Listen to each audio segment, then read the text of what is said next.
Hello friends, educational fact channel में आपका स्वागत है। हाजिर है आपके लिए आज की एक नई वीडियो को लेके। इस वीडियो में हम इकोनॉमिक्स के 100 प्लस क्वेश्चन जो है वो डिस्कस करने वाले हैं, क्योंकि हमने इसमें आपके लास्ट के टॉपिक्स बचते हैं इकोनॉमिक्स में ऑफिशियल सिलेबस के अकॉर्डिंग। तो इसमें आप देख पाएंगे, एक तो आपका इंटरनेशनल ट्रेड और इंस्टीट्यूट से रिलेटेड है, फिर आपके करंट इकोनॉमिक इश्यूज़ है और आपके इकोनॉमी ऑफ हिमाचल प्रदेश से रिलेटेड जो है वो क्वेश्चन लिए हैं। तो इसमें आपके 100 प्लस क्वेश्चन हैं। ये आपके 2 क्लासेस हमने इसमें इंक्लूड की है। जो ये इन टॉपिक्स के लिए 2 क्लासेस हमारी थी, लेकिन उसमें कुछ एक क्वेश्चन तो रिपीट हो रहे थे। तो लगभग आपके 120-30 क्वेश्चन जो है वो बन पा रहे हैं टोटल। तो वो हम आपके लिए इस वीडियो में लेके आए हैं। तो ये आपका इकोनॉमिक सेक्शन आज आपका कंप्लीट हो जाएगा। सोशियोलॉजी हमने कंप्लीट कर दिया है। बाकी आपका हिस्ट्री पॉलिटी बचता है। एक पब्लिक एड की जो वीडियो है वो भी हम आपके लिए लेके आएँगे। तो बाकी जो कंप्लीट ही करने की हम जो है वो सिलेबस को कोशिश कर रहे हैं जितना जल्द हो सकता है। कुछ ही दिन आपके बच गए हैं।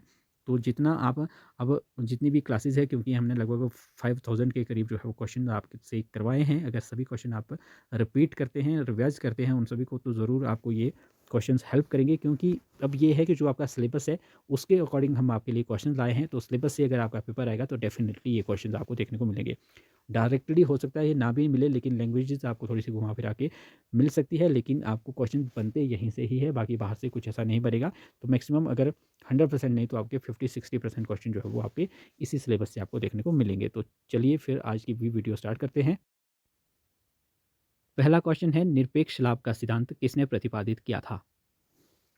तो ऑप्शन बी आपका इसमें राइट आंसर हो जाएगा, एडम स्मिथ ने।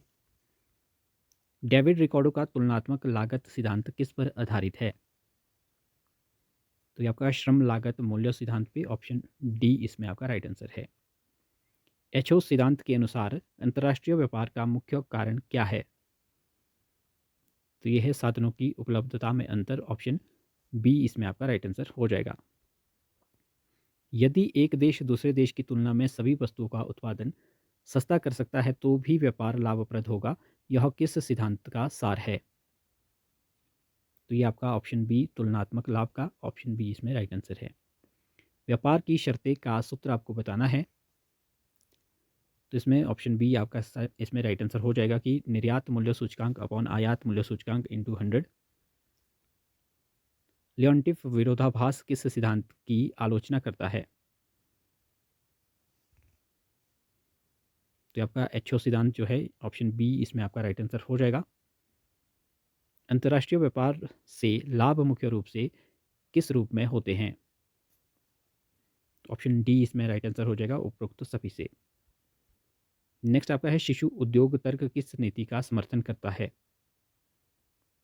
तो ये आपका संरक्षणवाद, ऑप्शन बी इसमें आपका राइट आंसर है।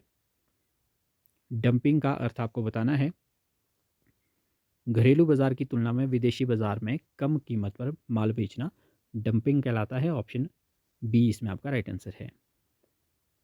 नेक्स्ट आपका है, निम्नलिखित में से कौन सा एक गैर यानी कि नॉन टैरिफ बैरियर है? गैर प्रशुल्क बाधा इसे कहते हैं। टैरिफ के बारे में आपने ज़रूर सुना होगा। ऑप्शन बी इसमें आपका राइट आंसर हो जाएगा, कोटा।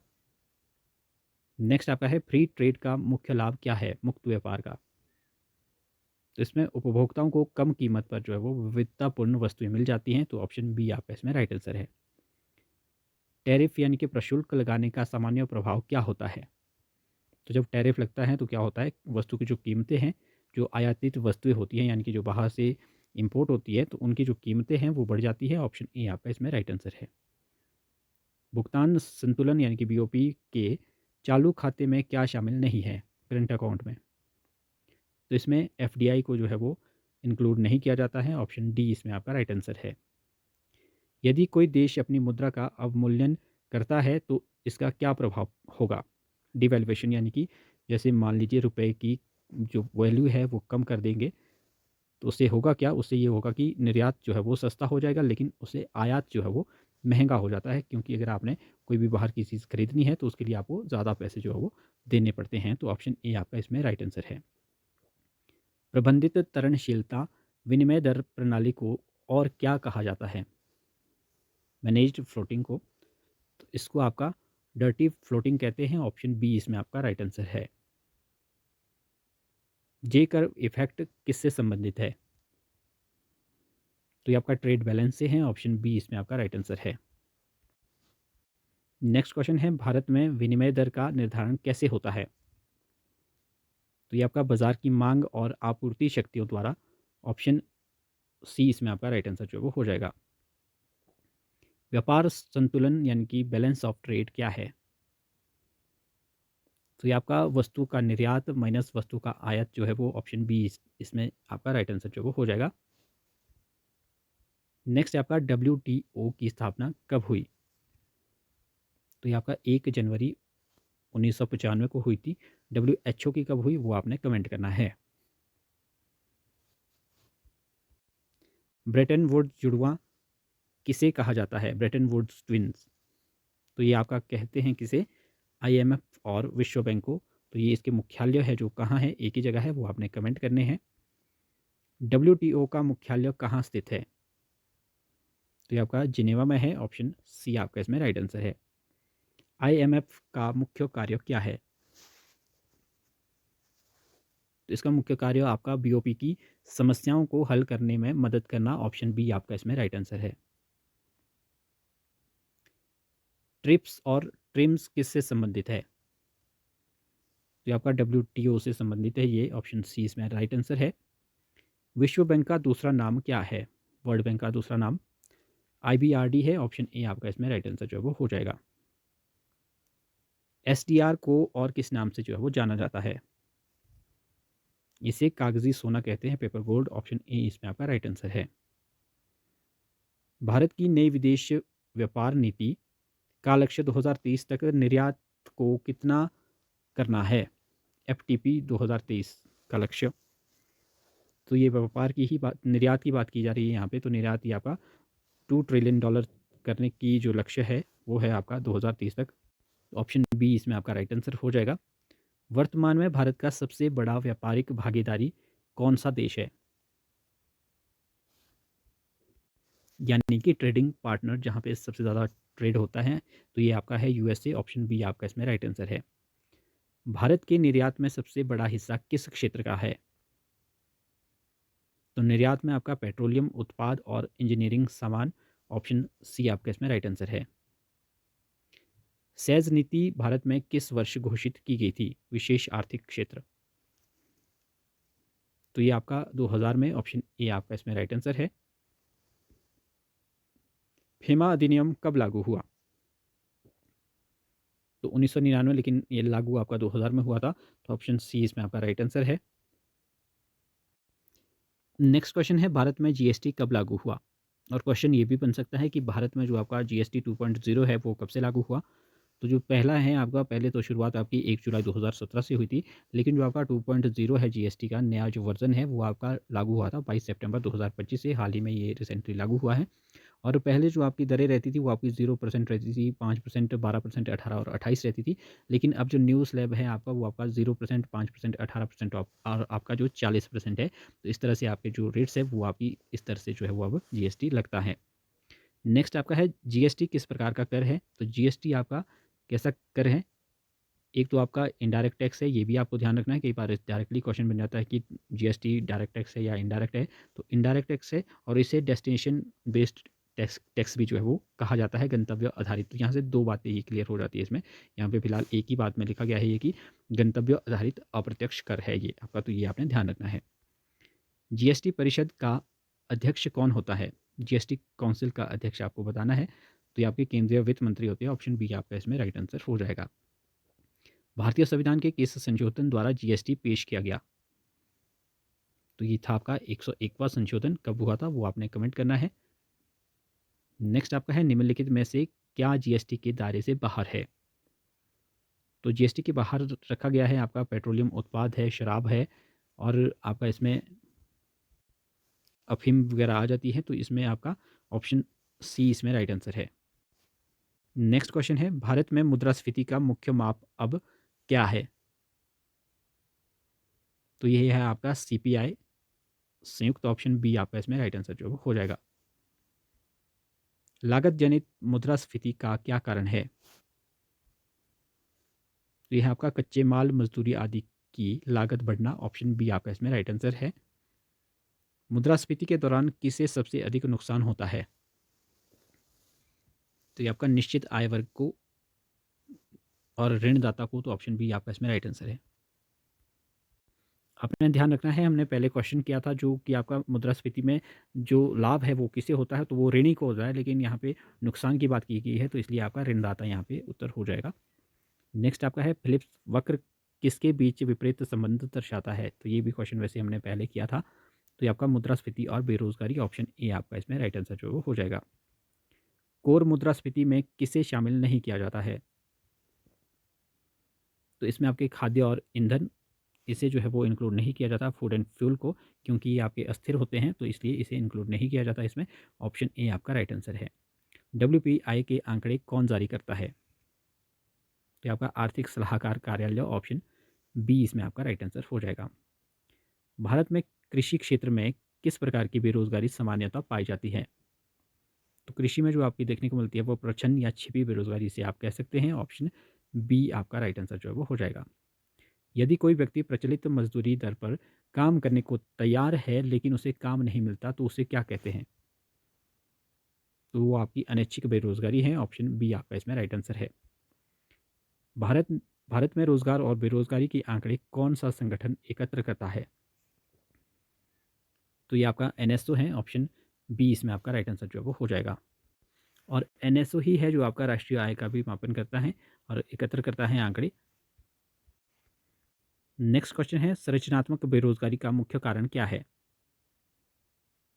तो ये आपका स्किल मिसमैच है। ऑप्शन बी इसमें आपका राइट आंसर हो जाएगा। नेक्स्ट क्वेश्चन है, सतत विकास लक्ष्य की कुल संख्या कितनी है? तो ये है आपकी 17। ऑप्शन सी आपका इसमें राइट आंसर है। एसडीजी का लक्ष्य वर्ष क्या है? टारगेट ईयर, तो ये आपका है 2030। ऑप्शन बी आपका इसमें राइट आंसर है। भारत ने किस वर्ष तक नेट जीरो कार्बन उत्सर्जन का लक्ष्य रखा है? तो ये है आपका 2070 तक का। ऑप्शन डी इसमें आपका राइट आंसर है।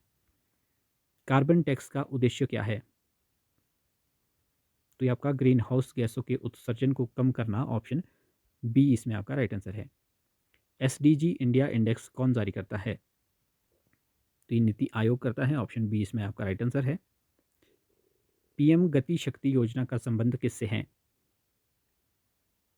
तो ये आपका बुनियादी ढांचा और लॉजिस्टिक्स। ऑप्शन बी आपका इसमें राइट आंसर है। आत्मनिर्भर भारत अभियान कब शुरू किया गया? तो ये मई 2020 में। ऑप्शन बी आपका इसमें राइट आंसर है। पीएलआई योजना का पूर्ण रूप क्या है?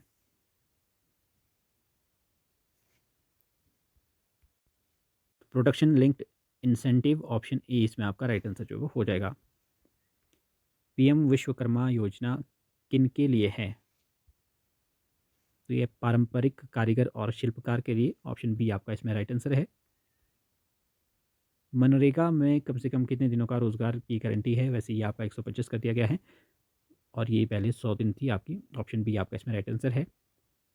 मिश्रित अभ्यास प्रश्न यहाँ से आपके शुरू होते हैं और पहला है आपका कि गिन्नी गुणांक क्या मापता है? ये हमने पहले भी क्वेश्चन किया है। तो ये आपका आय असमानता को मापता है। ये इसमें एक लाइन होती है 0 से 1 तक, और 0 की साइड जब जाती है तो आपका असमानता उससे कम होती है, और 1 की साइड जब जाएगा वो तो आपका असमानता उतनी ज़्यादा जो है वो बढ़ती जाती है। नेक्स्ट आपका है व्यापार घाटा कब होता है? तो व्यापार घाटा आपका तभी होता है जब आपका निर्यात जो है वो कम होता है और आयात आपका ज़्यादा होता है। तो ऑप्शन बी वाला इसमें आपका राइट आंसर है। नेक्स्ट आपका है गोल्डन हैंडशेक किससे संबंधित है? तो ये आपका स्वैच्छिक सेवानिवृत्ति से। ऑप्शन बी आपका इसमें राइट आंसर है। भारत में वित्तीय वर्ष क्या है? तो फाइनेंशियल ईयर आपका 1 अप्रैल से 31 मार्च तक चलता है। ऑप्शन सी आपका राइट आंसर है।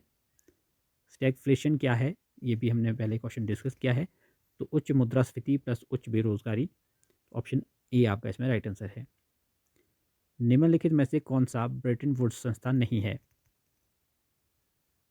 तो आपका WTO। ऑप्शन सी आपका इसमें राइट आंसर है। ये इसलिए नहीं है, ब्रेटन वुड्स सम्मेलन आपका 1944 में हुआ था और WTO आपका 1995 में बना।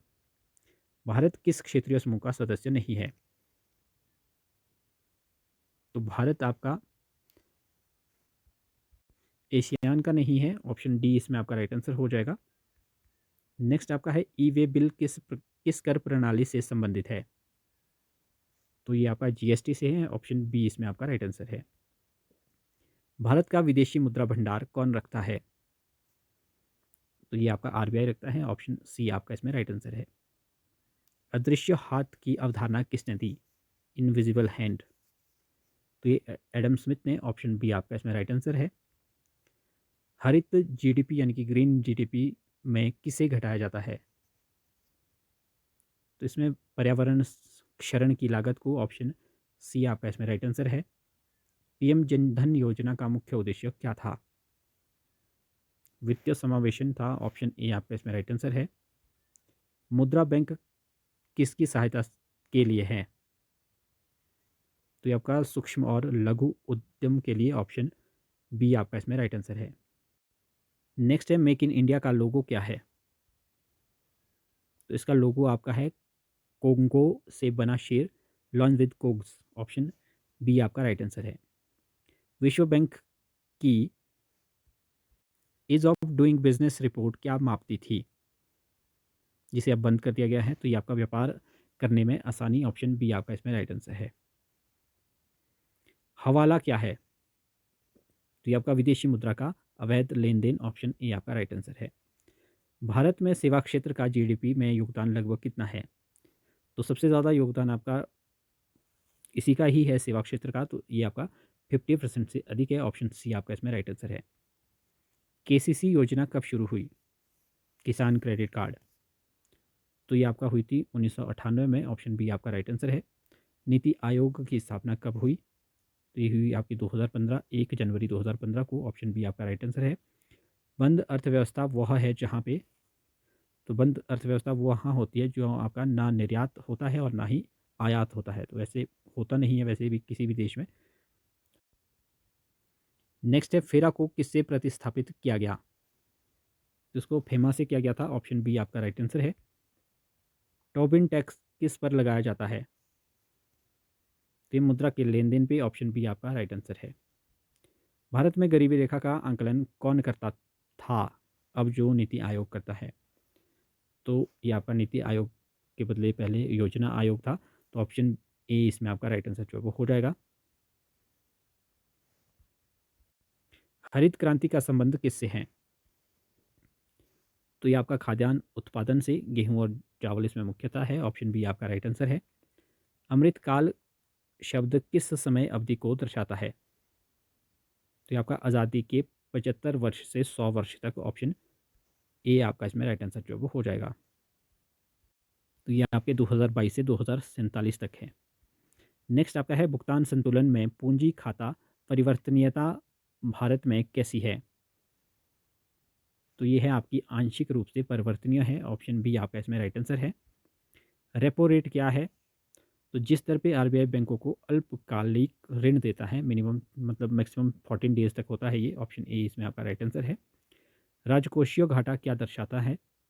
फिस्कल डेफिसिट आपका दर्शाता है सरकार की कुल उधार लेने की आवश्यकता, ऑप्शन बी आपका इसमें राइट आंसर है। स्टार्टअप इंडिया योजना कब शुरू हुई थी? तो ये आपकी 2014 में हुई थी। शून्य आधारित बजट क्या है? यहाँ पे क्योंकि बजट का इसमें टॉपिक था तो ये भी आपके क्वेश्चन इसमें आ गए हैं, वैसे हमने इससे रिलेटेड क्वेश्चन कर भी दिए थे। हर बार नए सिरे से बजट तैयार करना, ऑप्शन बी आपका इसमें राइट आंसर है। उदारीकरण का क्या अर्थ है? तो ये आपका सरकारी नियंत्रण और लाइसेंस में ढील देना, ऑप्शन ए आपका इसमें राइट आंसर है। यूरो किसकी मुद्रा है? तो ये आपका यूरोपीय संघ के देशों की है ये आपकी, ऑप्शन बी आपका इसमें राइट आंसर है। सार्वजनिक वितरण प्रणाली का उद्देश्य क्या है? तो आपका खाद्य सुरक्षा और गरीबों को सस्ती दरों पर अनाज देना, पीडीएस, ऑप्शन बी आपका इसमें राइट आंसर है। भारत में नोटबंदी आखिरी बार कब हुई? तो आपकी 8 नवंबर 2016 को हुई। वैसे जब आपके 2000 के जो नोट है वो बंद हुए, वैसे उसे भी माना जाता है कई बार, क्योंकि मुख्यतः आपके 3 बार जो है वो आपकी नोटबंदी हुई थी, लेकिन आप अगर 5 बार में इसको इंक्लूड करें, क्योंकि 2 बार जो है वो सिर्फ नोट बंद हुए थे, तो उसमें आपका जो आपका फिफ्थ टाइम लास्ट टाइम है वो आपका 19 मई 2023 को ये आपके 2000 के जो नोट थे प्रचलन में उसे जो है वो बंद कर दिया गया था, लेकिन इस तरह की यहाँ पे कोई डेट नहीं है, तो इसलिए आपका 8 नवंबर 2016 जो है वो आपका राइट आंसर हो जाएगा। नेक्स्ट आपका है, मानव विकास सूचकांक कौन जारी करता है? तो ये आपका यूएनडीपी, ऑप्शन सी आपका इसमें राइट आंसर है। ऑपरेशन फ्लड का संबंध किससे है? तो ये आपका दुग्ध उत्पादन से, श्वेत क्रांति से, ऑप्शन बी आपका इसमें राइट आंसर है। भारत में शेयर बाजार का नियामक जो है वो कौन है, यानी कि रेगुलेटर कौन है? तो ये आपका सेबी है, ऑप्शन बी इसमें आपका राइट आंसर जो है वो हो जाएगा। जीडीपी क्या है? एक वर्ष में देश की सीमा के भीतर उत्पादित सभी अंतिम वस्तुओं और सेवाओं का मौद्रिक मूल्य, ऑप्शन ए आपका राइट आंसर है। बेटी बचाओ बेटी पढ़ाओ योजना का मुख्य लक्ष्य क्या था? गिरते लिंग अनुपात को सुधारना और शिक्षा, ऑप्शन बी आपका इसमें राइट आंसर है। सीआरआर कौन तय करता है? सीआरआर यानी कि नगद आरक्षित अनुपात, तो ये आपका आरबीआई करता है, ऑप्शन बी आपका इसमें राइट आंसर है। उज्ज्वला योजना संबंधित है? तो वैसे अगर इस तरह का क्वेश्चन आपको आता है तो यहाँ पे ये आपका राइट नहीं भी हो जाता है, क्योंकि ये आपका जो पीएम उज्ज्वला योजना होना चाहिए, इसका जो सही प्रश्न है ये, क्योंकि पीएम उज्ज्वला योजना ही है जो आपका एलपीजी से संबंधित है, जो आपका यहाँ पे राइट आंसर हो जाएगा। क्योंकि अगर सिंपल आता है ये उज्ज्वला योजना तो ये आपका महिलाओं की तस्करी से रिलेटेड इस तरह का कुछ है ये आपका, तो इसलिए ये भी आपने ध्यान रखना है कि अगर आपको सिंपल उज्ज्वला योजना पूछा जाए तो आपका उत्तर जो है वो भी हो सकता है। नेक्स्ट क्वेश्चन है, महारत्न का दर्जा किसे दिया जाता है? तो ये आपका केंद्रीय और सार्वजनिक क्षेत्रों के उद्यमों को, ऑप्शन बी आपका इसमें राइट आंसर जो है वो हो जाएगा। नेक्स्ट आपका है, बैंकिंग लोकपाल का क्या काम है? तो ये आपका ग्राहकों की शिकायतों का निवारण करना, ऑप्शन बी आपका इसमें राइट आंसर है।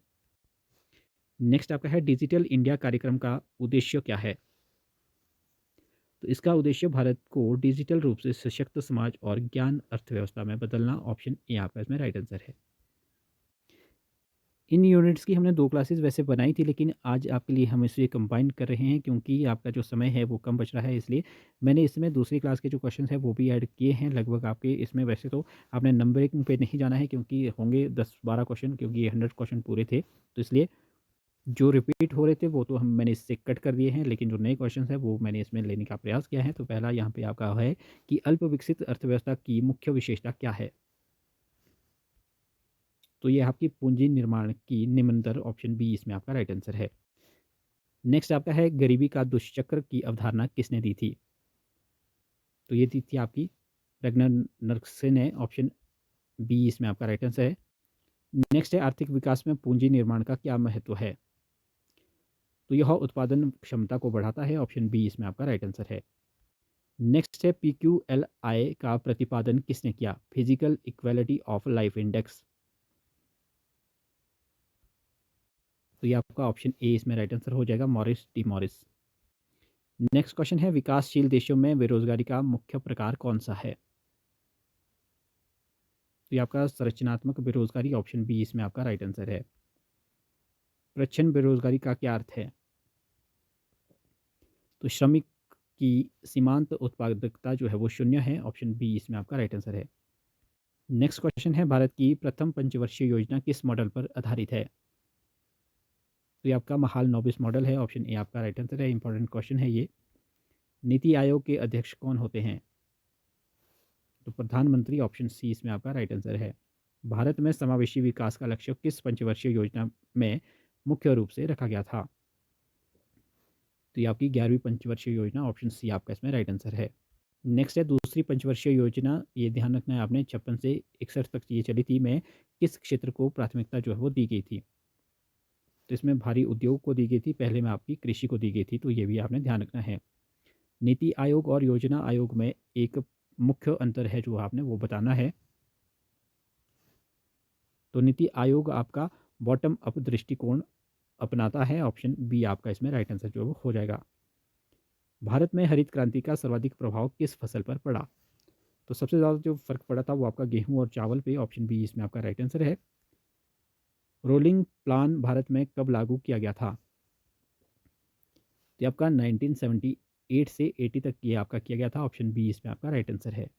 नेक्स्ट क्वेश्चन है, पेपर गोल्ड किसे कहा जाता है? हमने पीछे इसका उल्टा क्वेश्चन किया है, तो ये आपका एसडीआर को पेपर गोल्ड कहा जाता है, ऑप्शन बी इसमें आपका राइट आंसर जो है वो हो जाएगा।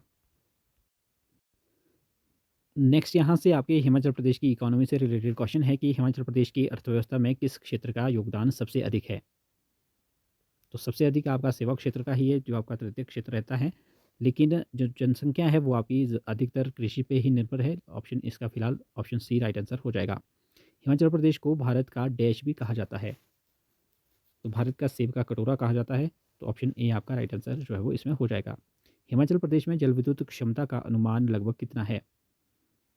तो ये है आपका 27,436 मेगावाट। ऑप्शन सी आपका इसमें राइट आंसर है। हिमाचल प्रदेश में पंचायती राज व्यवस्था किस अधिनियम के तहत सुदृढ़ की गई? तो ये की गई थी आपकी एचपी पंचायती राज अधिनियम 1994। ऑप्शन बी आपका इसमें राइट आंसर है। मुख्यमंत्री गृहिणी सुविधा योजना का उद्देश्य क्या है? तो ये आपका मुफ्त एलपीजी कनेक्शन प्रदान करना। ऑप्शन बी आपका राइट आंसर है। हिमाचल प्रदेश में हिमाचल प्रदेश की जीएसडीपी में कृषि और संबंध क्षेत्रों का योगदान कैसा है? तो ये है आपका प्रतिशत के रूप में घट रहा है। ऑप्शन सी आपका इसमें राइट आंसर जो है वो हो जाएगा। हिमाचल प्रदेश में पर्यटन को बढ़ावा देने के लिए कौन सी योजना शुरू की गई थी? तो ये आपका नई राहें नई मंजिल। ऑप्शन ए आपका इसमें राइट आंसर है। नेक्स्ट आपका है एशिया का सबसे बड़ा फार्मा हब हिमाचल प्रदेश में किस जिले में विकसित हुआ है? तो ये आपका सोलन बद्दी बरोटी वाला नालागढ़। ऑप्शन ए आपका इसमें राइट आंसर है। हिमाचल प्रदेश में बेटी है अनमोल योजना का लाभ किससे मिलता है? तो ये आपका बीपीएल परिवारों की बेटियों को। ऑप्शन ए आपका इसमें राइट आंसर है। हिमाचल प्रदेश में मनरेगा के तहत दिहाड़ी की दरें अन्य राज्यों की तुलना में कैसी हैं? तो ये आपका सामान्यतः उच्च है। ऑप्शन बी इसमें आपका राइट आंसर है। हिम केयर योजना किससे संबंधित है? तो ये आपका स्वास्थ्य बीमा कवरेज से रिलेटेड है ये आपकी। हिमाचल प्रदेश में किस फसल का उत्पादन सर्वाधिक होता है? तो सेब का कटोरा है तो सेब का ही होगा। 2011 की जनगणना के अनुसार हिमाचल प्रदेश की साक्षरता दर लगभग कितनी है? क्वेश्चन यहाँ पे पूछा है 2011 की जनगणना के अनुसार, तो आपका उत्तर भी इसी के ही अनुसार रहेगा। ऑप्शन 82.80 ऑप्शन बी आपका राइट आंसर है। लेटेस्ट में जो अनाउंसमेंट सीएम ने की थी वो कितनी है वो आपने कमेंट करना है। प्राकृतिक खेती खुशहाल किसान योजना का उद्देश्य क्या है? तो ये आपका शून्य बजट प्राकृतिक खेती है। ऑप्शन बी इसमें आपका राइट आंसर हो जाएगा। हिमाचल प्रदेश में सीमेंट उद्योगों के लिए कौन सा कच्चा माल प्रचुर मात्रा में उपलब्ध है? तो ये आपका है लाइमस्टोन यानी कि चूना पत्थर। ऑप्शन बी आपका राइट आंसर है। हिमाचल प्रदेश राज्य सहकारी बैंक की मुख्य भूमिका क्या है? तो ये है आपकी ग्रामीण और कृषि साख प्रदान करना। ऑप्शन बी इसमें आपका राइट आंसर है। हिमाचल प्रदेश में ई उद्यान पोर्टल किससे संबंधित है? तो ये आपका बागवानी विभाग से है। ऑप्शन बी इसमें आपका राइट आंसर है। हिमाचल प्रदेश में जनजातीय क्षेत्रों के विकास के लिए निधियों का आवंटन किस आधार पर होता है? तो ये आपका जनजातीय उपयोजना के माध्यम से। ऑप्शन बी इसमें आपका राइट आंसर है। दूध गंगा योजना किस संस्था के सहयोग से चलाई गई है?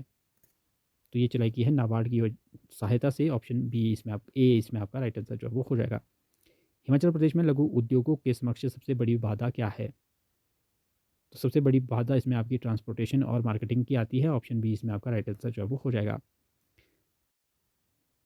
नेक्स्ट क्वेश्चन है हिमाचल प्रदेश की अर्थव्यवस्था के विकास में भौगोलिक बाधाओं का सबसे मुख्य कारण क्या है? तो ये आपका कठिन पहाड़ी भूभाग और कनेक्टिविटी की लागत। ऑप्शन इसमें आपका बी राइट आंसर जो वो हो जाएगा। वर्तमान में हिमाचल प्रदेश के सकल राज्य घरेलू उत्पाद यानी कि जीएसडीपी में किस क्षेत्र का योगदान प्रतिशत सर्वाधिक है? तो ये आपका तृतीय क्षेत्र का है। वैसे क्वेश्चन हमने ऊपर भी डिस्कस किया है, भाषा दूसरी थी। हिमाचल प्रदेश में पंचायती राज संस्थाओं में महिलाओं के लिए आरक्षण कितना प्रतिशत है? तो ये आपका 50% है। इसको आपने अपने लेवल पे भी चेक कर देना है, मुझे थोड़ा सा डाउट है। 33% भी ये हो सकता है, लेकिन यहाँ पे 50% जो है वो कहा गया है। मुख्यमंत्री स्वावलंबन योजना का मुख्य उद्देश्य क्या है? तो ये आपका है 18 से 45 वर्ष के युवाओं को मशीनरी पर सब्सिडी देकर स्वरोजगार के लिए प्रेरित करना। ऑप्शन बी इसमें आपका राइट आंसर है। हिमाचल प्रदेश की जल विद्युत परियोजनाओं में दोहन योग्य क्षमता लगभग कितनी आंकी गई है? ये आपका 27,436 मेगावाट की है। ऊपर भी क्वेश्चन था, लेकिन भाषा जो है वो दूसरी थी। नई राहें नई मंजिल योजना किस क्षेत्र के विकास के लिए शुरू की गई थी? तो ये आपका पर्यटन। ऑप्शन सी इसमें आपका राइट आंसर है। नेक्स्ट आपका है हिम उन्नति योजना किस क्षेत्र के सुधार के लिए है? तो आपका कृषि और बागवानी में क्लस्टर आधारित विकास। ऑप्शन बी इसमें आपका राइट आंसर है। हिमाचल प्रदेश में लघु उद्योगों के विकास के लिए एकल खिड़की प्रणाली का क्या लाभ है? Single window system. तो सभी सरकारी मंजूरियां एक ही जगह समयबद्ध तरीके से प्रदान करना। ऑप्शन बी आपका इसमें राइट आंसर है। शगुन योजना का लाभ किसे मिलता है? तो आपका बीपीएल परिवारों की बेटियों की शादी पर वित्तीय सहायता के रूप में। ऑप्शन बी आपका इसमें राइट आंसर है। हिमाचल प्रदेश राज्य विद्युत बोर्ड का मुख्य दायित्व क्या है? तो राज्य में बिजली उत्पादन, पारेषण और वितरण करना। ऑप्शन बी इसमें आपका राइट आंसर है। तो ये आज हमने 100 प्लस क्वेश्चन जो है वो डिस्कस किए। काफ़ी इंपॉर्टेंट क्वेश्चंस थे, क्योंकि ये आपके इस तरह के क्वेश्चन जो है वो एग्ज़ाम में आने के चांसेस रहते हैं, तो इसको कवर करना ज़रूरी था। और आपका जो ये टॉपिक है इकोनॉमिक्स के जो पूरे टॉपिक्स दिए गए थे इसमें ऑफिशियल सिलेबस में, वो भी हमने आज कंप्लीट किए। तो आगे जो आपके टॉपिक्स बचते हैं अब अदर सब्जेक्ट्स के, वो भी हम इस तरह से कंप्लीट करेंगे। आने वाली अपकमिंग 2-3 दिन में जितनी भी वीडियोज़ रहेगी उसमें कंप्लीट करने की कोशिश करेंगे। तो फिलहाल अभी के लिए इतना ही। मिलते हैं अगली वीडियो के साथ, तब तक के लिए बाय बाय।